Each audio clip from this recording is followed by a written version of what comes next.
At times, it's helpful to use a table to organize information that you want to project on your smartboard. Today, I'm going to show you how to set up a calendar for a monthly calendar using a table. So I'm going to go to my table icon here on the top in my menu, and I'm going to left click. I have squares. I'm going to, since I want to do a calendar, I want 7 days of the week, and then I'm going to give myself 5 weeks plus a header row. So it's a 6 by 7 table. Now, I want to move my table up so that I can see it all at once. Right now, you can see by the blue box around the table that the entire table is selected. So when I use my left mouse button and hold it down, I'm moving the entire table around at once. I can access a menu that goes to the entire table on this arrow, on my down arrow here, if I use the right click button. And I can go to Properties. And in Properties, I have Fill Effects.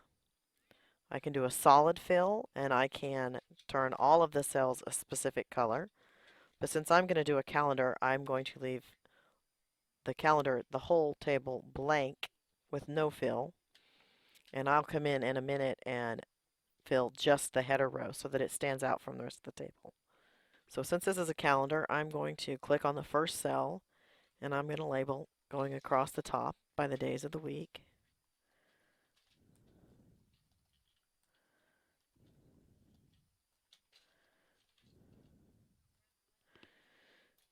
Now I'm going to select my cells. You notice that I have a dark blue box. If I move this right now, it's actually moving just the word from my first box, and I don't want to do that. So I am going to click and hold and drag across so that I'm selecting each of the cells. Sometimes it takes me a try or two. Now I have just the top row. First thing I'm going to do is center them so that each one is centered. And then I have my menu button here. I'm going to do a right click, and I'm going to go to Properties. This is one way to get to the properties. I want Fill Effects, and I'm going to do a solid fill and give it a light background.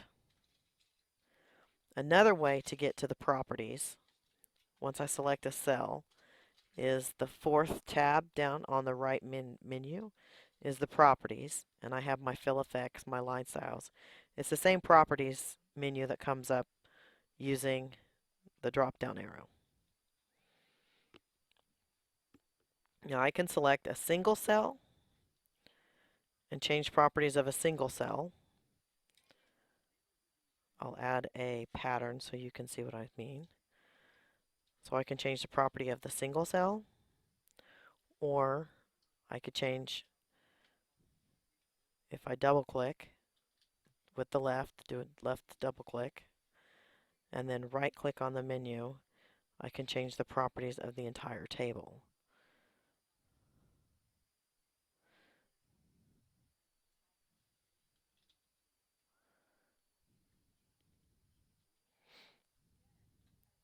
So I'm going to add my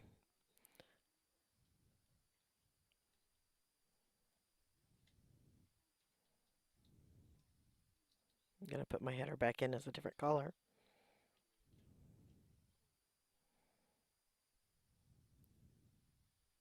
For just those cells.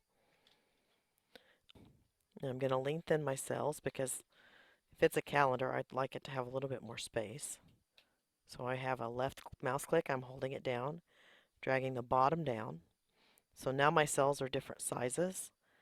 So I'm going to select the entire table, do a right click to get my menu, adjust the size, and make them the same size. And that leaves me the option of being able to have all of my cells the same size on my table. I'm putting the dates in. Now each of these cells I can highlight, and I can go to text options. I could turn my text sideways if I wanted to and adjust the text.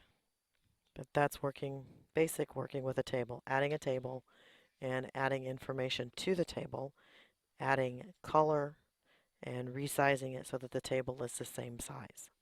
I hope this helps in your adventures of working with tables. Tables just take practice. To select the whole table, do 2 left clicks, and then use the right click to get your menu to pop down. If I want just a cell, click on the single cell and then use the right click to get. And you can add color to a single cell, or you can add a pattern to a single cell. You could add a picture to a single cell. So there's lots of options. So have some fun playing with tables.